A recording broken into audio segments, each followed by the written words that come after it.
In this video, I'll show you guys how to add a header into your Wix website, perfect for branding, menus, and giving your site a clean, professional look.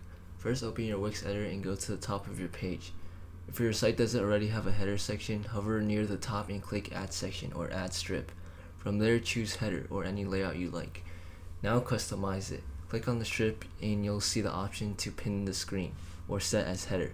Choose Set as Header so it stays consistent across all your pages. Next, add elements to your logo, like your logo, site title, and navigation menu.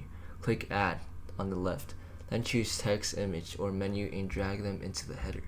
You can adjust the layout by dragging items around, aligning them, or resizing the strip height.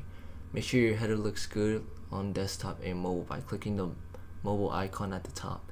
If you want it to stay visible while users scroll, click the strip, then hit Pin to Screen, and select Top.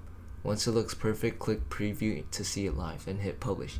And that's it. You've added a header to your Wix website. Don't forget to subscribe and like.